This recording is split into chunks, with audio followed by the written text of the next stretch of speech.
Hello and welcome to this week's episode of Wednesdays at noon with PunkinFutz. My name is Shanique Ruiz, and if you don't know me, I am on team with PunkinFutz. And this week's episode is about opening your world through ASL, and we are so happy to have Linda Sokol here with us, who is now a friend of the company and a the founder of a company called Virtual VRI, who we will get more into the episode. And I just want to take this time to thank frontline workers and essential workers who are on the front lines right now during this pandemic and these trying times that we are dealing with right now. And we thank you all, we respect you all, and we're super grateful to have you all on the front line so that we can be at home and safe. So thank you to every single frontline worker out there who may be wearing a uniform and maybe not.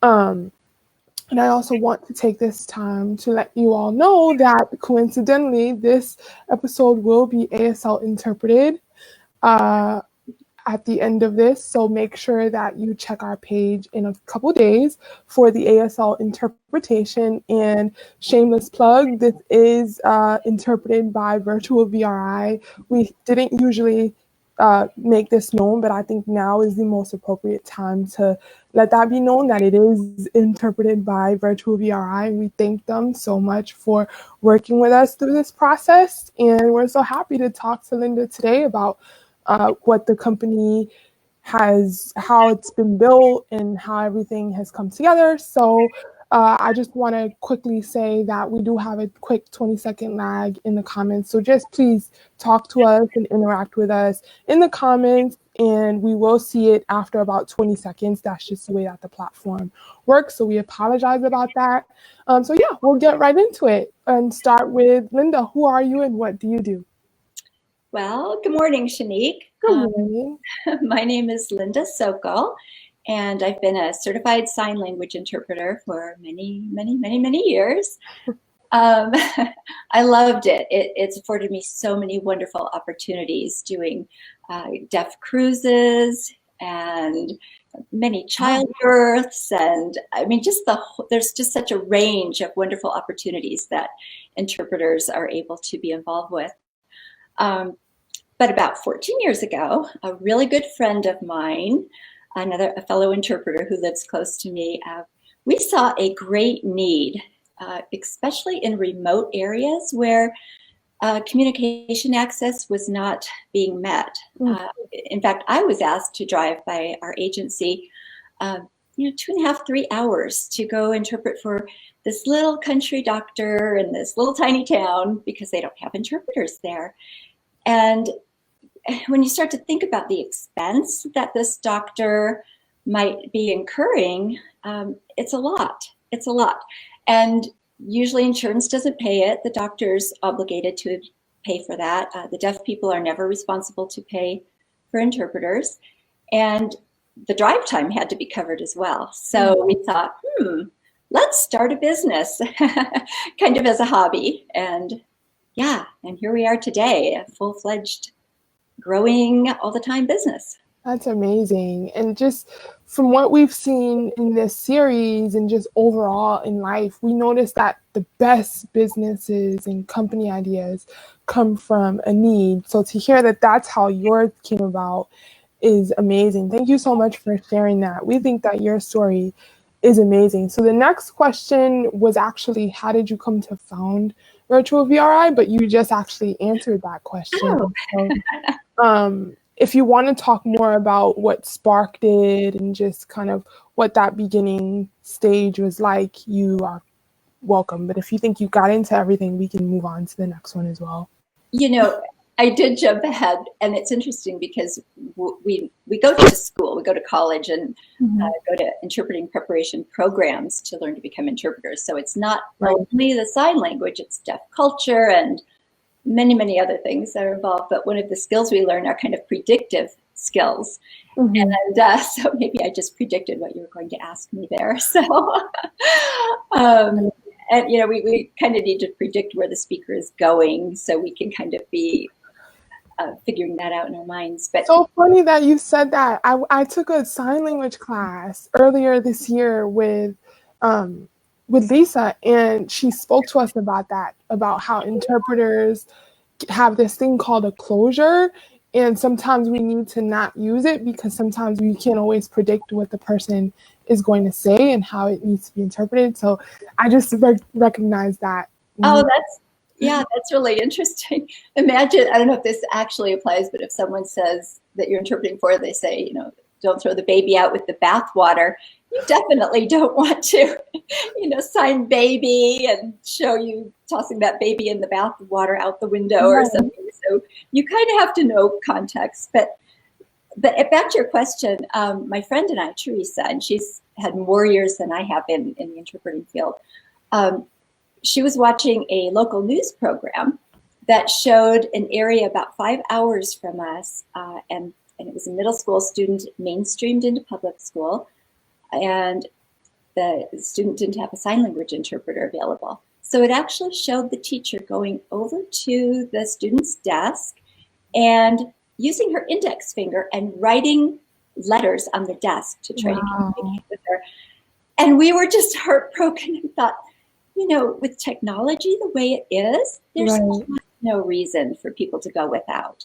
And there's no reason for them to pay astronomical amounts of money to drive someone in for 3 hours, you know, trip every day. So that's how it started. That's amazing. And so the next question is actually, let me go back to, what are some of the business challenges you have faced? Oh, actually, who uses Virtual VRI? Okay. You probably ask that. Yeah, as long as a person has access to Wi-Fi or the internet, they can use Virtual VRI. In a pinch, they could use a cell phone, but that's not ideal because then you see little tiny signs. But we primarily work with a lot of colleges, a lot of community colleges, places where, again, they're in maybe more rural areas and they don't have quite as much access to interpreters. And also, we have so many interpreters in our pool that we can kind of match strengths, you know, interpreters' degrees with the student's degree. A lot of medical, mental health, and there's a great advantage to that because in a small area, if you only have 2 or 3 interpreters and then you go have therapy, you know, mental health therapy, and then maybe you see that same interpreter the next night at a parent-teacher conference, you know, for your child, it's a little awkward. But with other interpreters, you never have to see them again or face-to-face, you know. So there's advantages. Businesses, we've done work with the police, just all kinds of things. Someone asked, childbirths, have you actually done that? Okay, so I have 2 children, but anyway. So yes, deaf person having a baby, they need someone in there interpreting whatever the doctors and nurses are instructing. So, and it's amazing, just amazing to be a part of that. And I was fortunate because my agency knew how much I loved it. So I got the first call on a lot of those. And amazing. It was, I mean, who doesn't want to, you know, maybe some people don't, but I loved it. Yeah, just to I don't want to stick too much to this question, but I'm curious. What is it like? Like, you have to match their energy as well. So what about like if the person is about to like give birth, like they feel like they have to push, so you have to let the doctor know or let the person know with the same amount of energy, right? That it's that time. Exactly. We have to match everything amazing. They're doing. We have to match verbally to the doctor and vice versa. Yes. Yeah. So I guess now we can move on to the question I was originally going to ask that I skipped over, who uses Virtual VRI. What are some of the business challenges that you have faced? Oh boy, there's been many, especially at the beginning.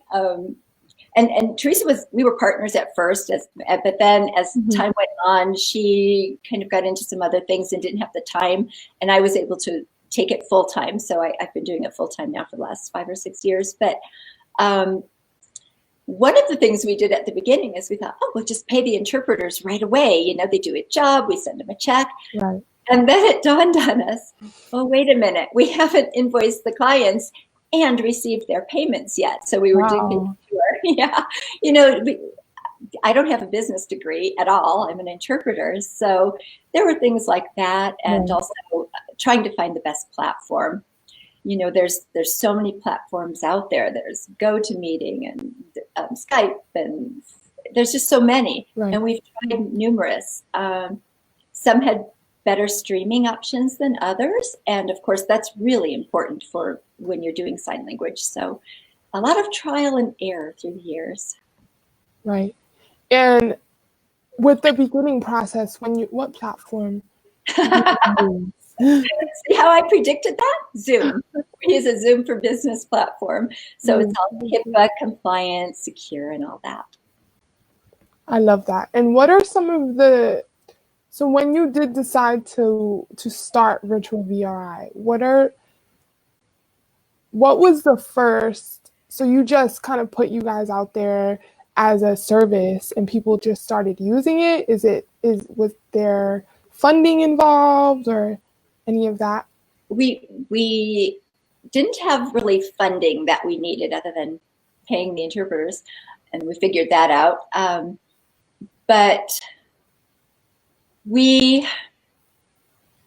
okay, I told you I'd draw a blank. What was your question again? I was just wondering, like, what were some of the other challenges that you had, but it's okay. Yeah, no, the other challenges, yeah. I think I covered a few of those, but it's constant because the web conferencing platforms change. When Teresa and I first started, that's what you asked, we did a lot of the interpreting ourselves, you know, because the jobs were few and far between. So we go, I'll take this one, I'll take this one. And then we'd add on a few friends, you know, who we knew, and then we kind of spread. So I love that. Yeah. And could you tell us what does it mean to interpret versus translate? Those terms are often misused. Interpreting would be from either a sign language to a verbal language or vice versa, or from one spoken language to another spoken language. Right. Whereas translation is a written, you're hearing something and you're writing it or reading something. So it's a written form.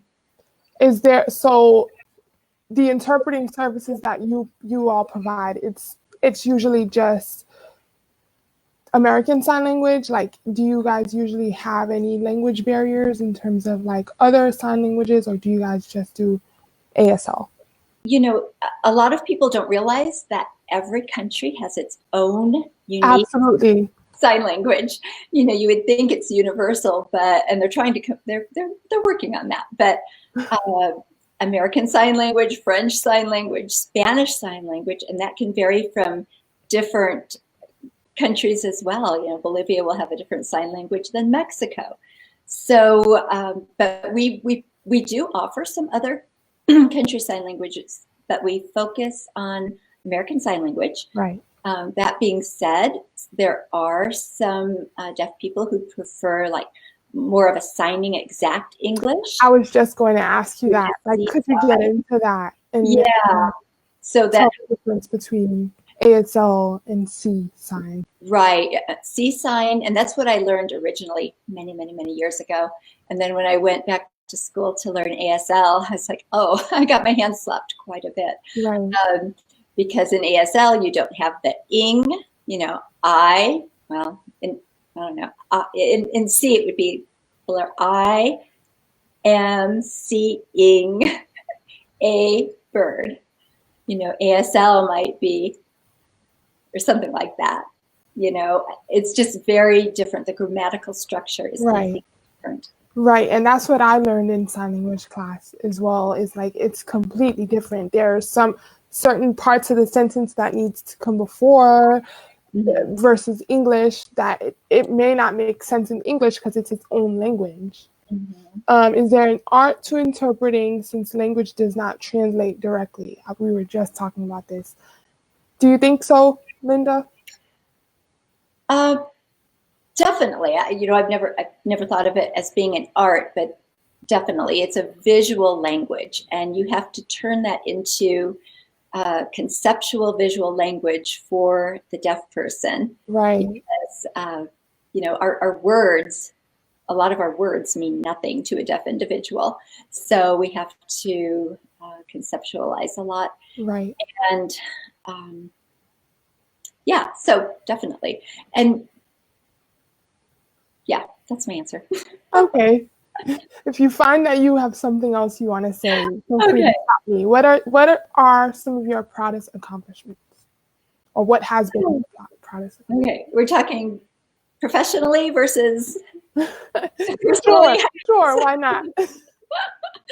Since we're doing business, because of course I'd say my children. But other than that, I have worked really, really hard to make Virtual VRI a successful company, but I have not done it alone. I never could have started it without Teresa, and she helped set the foundation. I couldn't do it day to day without Brandon, who does the beautiful, magical stuff, to make the this work for your deaf individuals who might be watching. He helps me so much with all the technical aspects that I just don't know. And I have office help and interpreters who are just so supportive. I think the greatest accomplishment with this business is that we really have great customer service, and our customers really seem to love us, as do the deaf individuals who use our services. So Absolutely, that's good. I think that this is the ultimate time, like the best time for me to say, like, when we use you guys in that situation that we were just talking to you about before this, when we needed someone right in the moment that we were doing something internally, I will never forget the sign language interpreter that helped us that day. She was amazing. And the way that she was able to help Warland and help us understand what he was saying and what we needed from him in that moment, you all are awesome. So I really hope that that shows through us and people are able to see that with this conversation. Someone just asked, are your employees local or spread out since everything is online? They are spread out all over the country, and we even have some who are in other countries. For whatever reason, they're living abroad, and as long as they've got great internet, and some countries have a lot better internet than the U.S. Just just saying, definitely better internet than I have. But yeah, they're all over, which helps with time zones as well. That's one of our big struggles. It is constant because I'm in Mountain Time.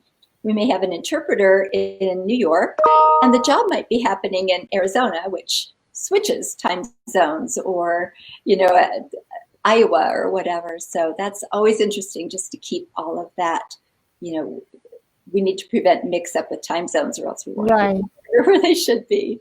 Do you remember some of the countries that you've worked with besides, like, obviously the U.S.? Well, we have interpreters in some other countries, but that being said, we've also done some work. There was a deaf student from a very prestigious college in New York, and he was doing a presentation, PhD presentation in Australia, in Sydney, several months ago, well, before COVID.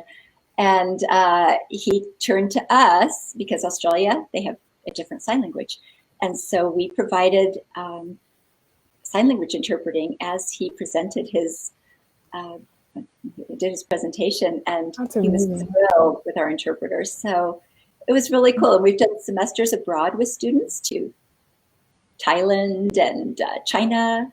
So someone just asked what countries have the best internet service. You know what? I want to say, I think it was Malaysia. It was like 200 so random download or something like that. Crazy. Yeah. That's amazing. Could you talk to us a little bit more about work-life balance? Have you created a work-life balance, or how has it been? I'm working on that. I work way too many hours, and in fact, I'm kind of in the process of, I've got some amazing, wonderful interpreters who are kind of helping to pitch in and take care of some of this Right. stuff so I can focus on the things that I really need to focus on. But you know how it is having your own business. People say, oh, you have so much freedom having your own business. Well, freedom to work a lot of hours. So, but it's good. And I think you have to find the point where, okay, I can't do it all. I need some help. And I did that a few years ago and hired on some office help.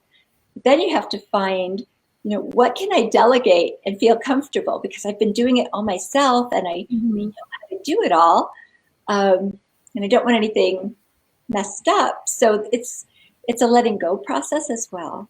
Absolutely. Speaking of that, this is just a question that I have that I'm wondering. Do you still interpret, or are you specifically taking on the founder role and doing more of the administrative things? I am really doing the administrative stuff. And it's unfortunately for me, it hasn't been like, you never forget how to ride a bike. I can still sign, of course, but I don't get on the jobs because I'm not the best person for it. I can have a conversation just fine, but then I'll go, oh, wait, what's the sign for that? Because I haven't used it for years. Right. So it does and maybe it's because of my age, but I have lost a lot of it, which is kind of sad because, yeah, it's a little bit sad, but I love doing what I'm doing too. So it's okay. I understand that. What has been the best thing you delegated? Oh, scheduling, because that's constant.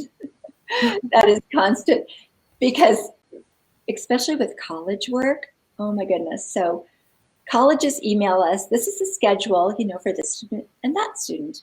Great. We get all the interpreters lined up. They're so excited to have these schedules. And then first week of college, guess what happens? The students either drop. Change. Yeah. And now in the meantime, these interpreters have committed their whole semester and turned down other work because they're all freelance interpreters.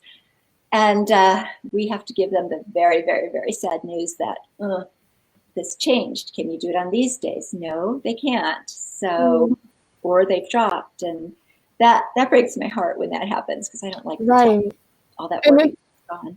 It's an access problem as well. I would imagine that Virtual VRI was created to provide that access to individuals who need the interpreters. But then when things change and you can't kind of meet that need, I would imagine that that's very disappointing for both the person who needs the service and then you guys not being able to meet that. Just thinking about it, I would imagine that it breaks your heart. Well, we'll be able to meet it. Even if they change classes, we have plenty of interpreters to put on them, but the original interpreters might have other obligations. Right. Times, but yeah, it breaks my heart to say, because I've been in that situation where I have this great schedule for the whole semester, and then my agency calls and says, guess what? They just moved out of town. Even we've seen it as a company, like we've needed interpreters for our deaf employees that we have on staff, and things change last minute and people cancel. So it's really, really, it's unfortunate that so many people deal with kind of not having that access to the things that they need in that way. So I'm so happy that you guys are around and try to meet that. Does the college pay for interpreter or does the student? That's a great question. I would love to know. Okay, well, and people just don't know that. So that is a great question. But ADA, the American with Disabilities Act, does say that the paying entity is the college, is the doctor, is the business. Just like students don't have to pay for their own wheelchair ramps. It's they need to be provided equal access, and that comes from the college. And all the colleges have funding for that. Yeah, I actually have always wondered that. Like, what if the first example that comes to my mind, of course, is school. But then I think about things that I've seen online about parents being heartbroken that their children do not have interpreters at places like doctor's appointments because, the doctors don't provide that. So I wonder, like, how does that work? Like, if a parent needs an interpreter for a doctor's appointment, do they have to look for that, or?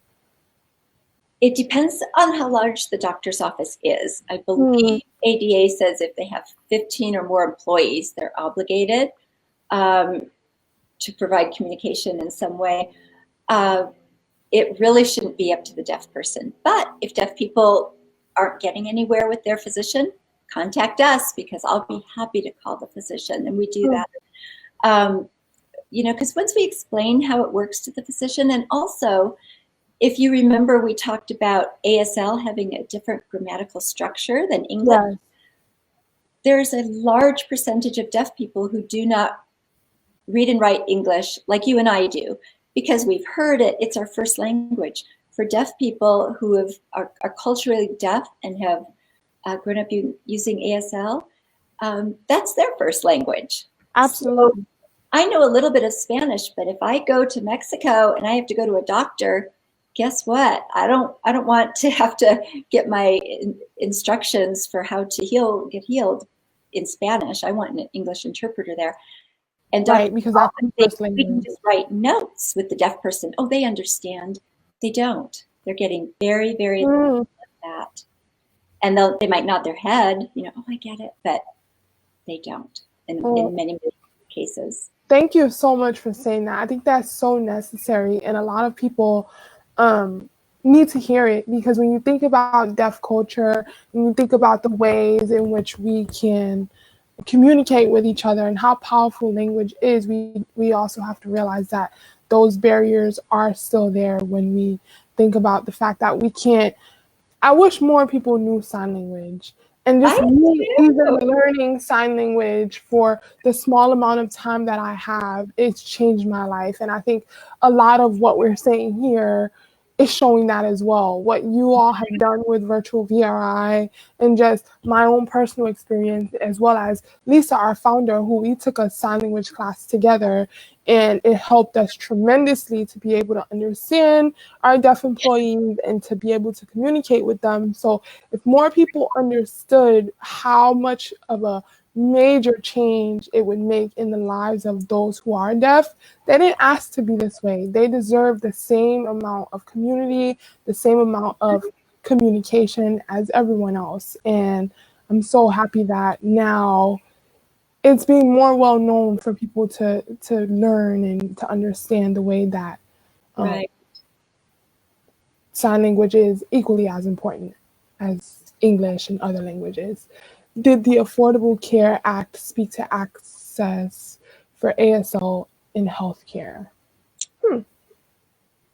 I should probably know the answer to that. And I could find out the answer to that, but off the top of my head, I apologize. I don't.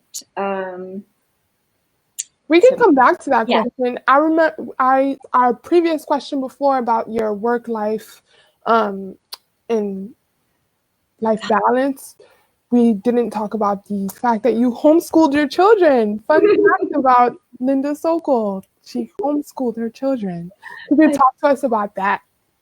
Well, I did that before homeschooling was, an in thing. It was many, many years ago, but we did it for various reasons, and I loved it. I just loved it.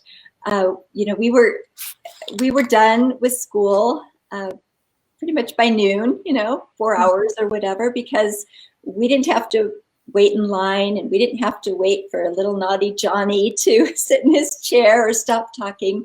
I've interpreted in many, many schools, so I know all of the, kind of wasted time. So you can get lessons done pretty quick, and then you can go on to ice skating or, whatever the children's favorite activities are, and you have more time for that versus having a child go to school till 3 or 4 o'clock and then trying to fit in soccer and dinner and homework and all of that. We did it for a few years and we really loved it. I love that. Could you tell us, naughty Johnny, could you tell us about some of the things that you learned through homeschooling that you can share? Because right now I might not even have to say it, but right now people are learning some of the struggles of homeschooling right now, being forced to do that in this pandemic. And some people are just not built for it. And that's not even like saying anything negative about people, but they're saying it themselves. Like, this is a lot for me, and I was not expecting for it to be this long, drawn out process of now we're doing it for months. So could you tell us some of the homeschooling lessons that you learned? Well, they didn't sign up for this. I signed up for it, so I knew what I was getting into. But yeah, these people who didn't sign up for it. And again, it was a long, long time ago. But the things that I can think of are, you've got to be flexible because every child learns differently. So do they have to sit at their desk from 8 to 10 before break, or 8 to 11? They don't. You can be flexible with their breaks and then make their little breaks fun. If they've worked hard for an hour and a half and they just love basketball, let them go out and shoot hoops for 15 minutes or something as a special reward. We did things like cooking classes, because you can incorporate math and things like that. My son went through this phase of collecting butterflies and bugs. And I'm the biggest bug hater in the universe, but we had all these bugs in our freezer. It was really gross. But think about categorizing and, learning all of those interesting butterfly names and everything. So there's ways to individualize it and just be flexible, have some kind of a plan that you at least attempt to. I love that.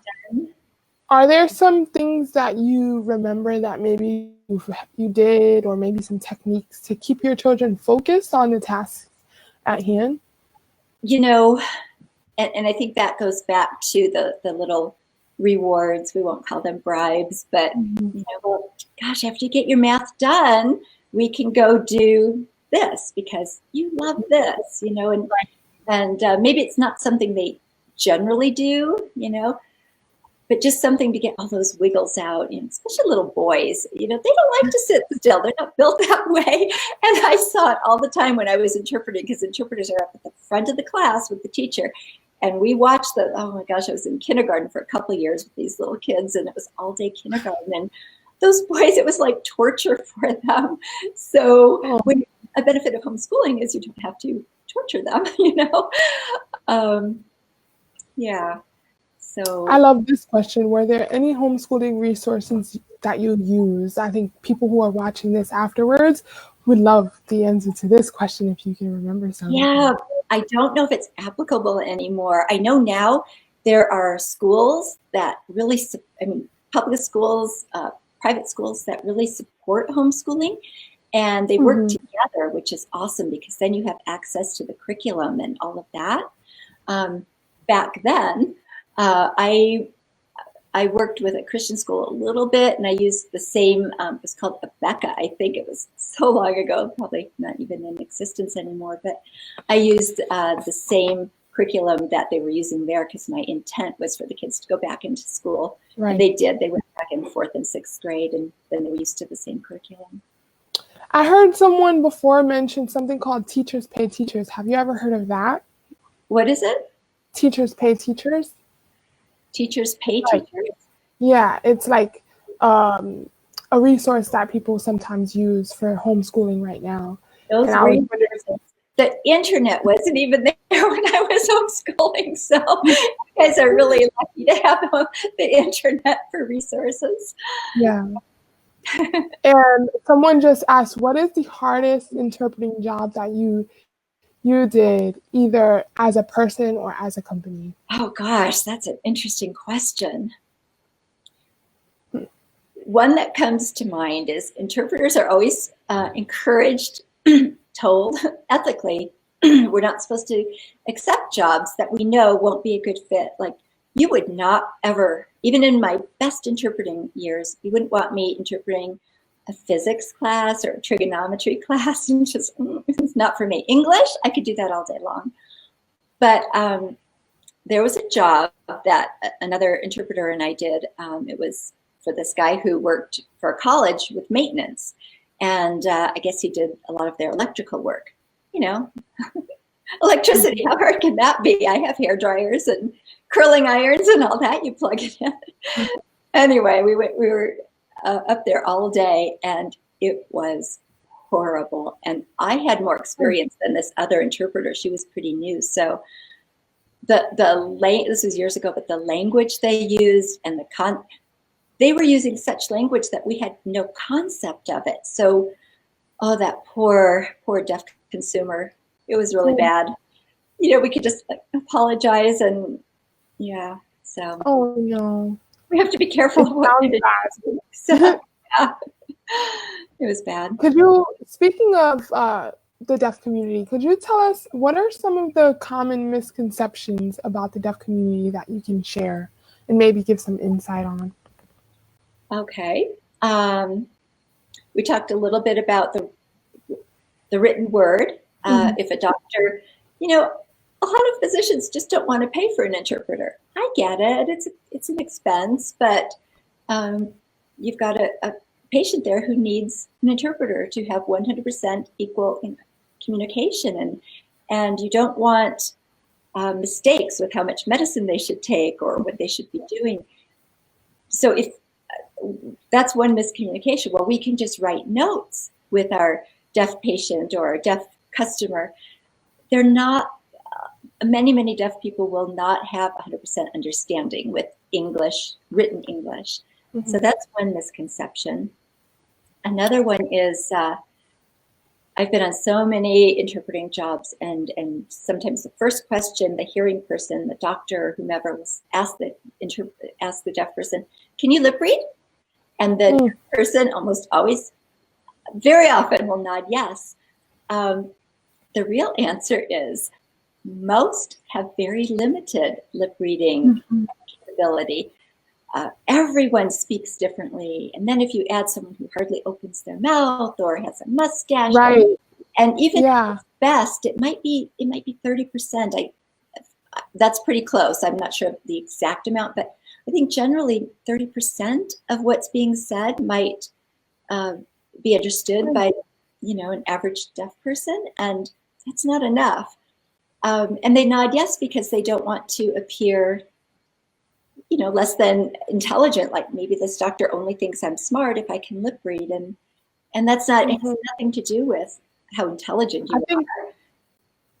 Wow, we're talking about lip reading and the way that it's a common misconception that people assume that deaf people can automatically do. And Lisa just put up masks in capital letters. I think that's so big right now, and it's something that I've thought about a lot actually in this new pandemic, and how much of a strain that must put on like the deaf community to not be able to, if they do like depend on lip reading for small parts of their life. Yeah, and now right. And I'm sorry, but to back up a little bit, interpreters do put a lot on their mouths, and deaf people, that's different than just watching a hearing person go, talking nonstop or whatever. But we put a lot on our mouths, and the deaf people do rely on that. We have certain,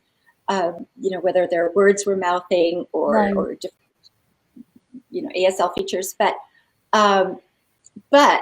there are masks out there, and interpreters are wearing them, and they have a see-through. I saw that here, so that the mouth can still be seen, visible. Yeah.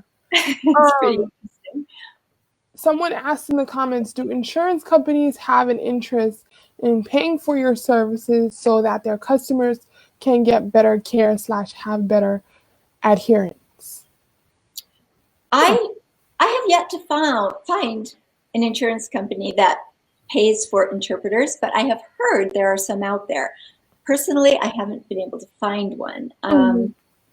Maybe some of the big conglomerates, I don't know, but while talking about, I just want to circle back to the common misconceptions of the deaf community. Having deaf friends myself, I want to add to that this is something that we spoke about off screen, but the deaf community does not want to be hearing. They don't see that as something that they, acquire to be. They enjoy being deaf. They believe that they are perfectly fine the way that they are. And I think that that's something that we also need to say out loud so that people can know it. People who are not a part of the deaf community, they need to know that the deaf community does not want to be hearing. And I think that that's such a big misconception that many people might have, or maybe may think in their head, like, you know, maybe it's unfortunate that a person cannot hear, but they don't see it that way at all. They live perfectly normal lives. And it's about, you know, the world adapting to them and coming to, deaf culture. I think that that is, the deaf culture is something that is so kind of exclusive. And that's something that I've learned being not a part of it, but learning more about it and being so fascinated with the culture. Can you speak to that? Sure. There is absolutely positively a deaf culture. And within that culture, there is nothing wrong with me. I am not disabled. Right. I have a full, wonderful life. I've been, as an interpreter, I've been so embarrassed when we interpret, like in a doctor's office, we interpret everything the doctor says to the deaf person, no matter what it is. So imagine my embarrassment when the doctor is asking a deaf person who happened to have a master's degree, very intelligent deaf person, how did you get here? She goes, well, I drove. You can drive? I mean, there's I don't want to call it ignorance, but people just don't understand. Right. Deaf people, there's Deaf Olympics. Deaf people can do anything a hearing person can do. Absolutely. There's deaf people who fly planes, and I mean, it's not limiting in most aspects. Deaf scuba divers, you know, there's so much to do. And one interesting thing about deaf culture too, because if you think of it, that well, deaf people try to congregate and live in areas where there are other deaf people, but it's just not possible because they want that communication just like we do. But I've been at functions, and this is one thing very much related to deaf culture. So let's say you're having a little party, and you know it's 10 o'clock, and you know the host is getting tired or whatever. It's time to go. So everyone goes, oh yeah, we better get going. It's a group of deaf people, and they're in the living room. So they have a little more chatting, and then they kind of move the group over a little bit toward the kitchen, and you know heading toward the door. But then there's a little more chatting, all in sign language. So they finally get over toward the door, but gosh, you know, they might not see these guys again for another week and have limited communication or no communication at work. So a little more chatting, you know, right before they open the door, and then outside the door, and it could be 12 o'clock before they go. But it's, you know, people have to communicate. And when we can communicate with someone in the grocery line or anywhere we go, and, you know, they don't have that access. So I love that. So we're actually coming up on almost the end of our conversation, and this was awesome, Linda. Thank you so much for doing this with us again. If someone wanted to contact you or receive services from Virtual VRI, interpreting services, how can they do that? Linda@virtualvri.com. I pretty much see every email that comes in. So I have some office help. And I'll just say this, one of the biggest blessings, my new office manager as of last summer is my adult daughter. So, awesome. You know, it makes it a lot more fun. And she's been amazing. She's been scheduling your jobs, and, you know, you can know that, but she's loving it. So that makes me really happy. I didn't know that, but if she watches this, hi, Linda's daughter. Do your children know sign language? They don't. I was doing a little bit before I had the kids, but then I was a stay-at-home mom, and we did a little bit, but there weren't really deaf people in the communities. I understand that. So yeah, if anyone wants some interpreting services from Virtual VRI, check out virtualvri.com or email linda@virtualvri.com. And just like Lisa just put up, make sure that you tune into Friday Recess with a friend of mine and an illustrator who will be coming on to speak about illustrating, and she has a very different, very unique illustrating style. So make sure you tune in to that on Friday at 4 p.m. right here back on our Facebook page, and we can't wait to see you then. Rebecca just said congratulations on your family business. So yes, we'll leave with that note. Thank you so much, Linda, and congratulations on all of your success. And hi to all of the Virtual VRI family. We love you all. Oh, thank you. Thanks, you guys. Bye-bye. Bye.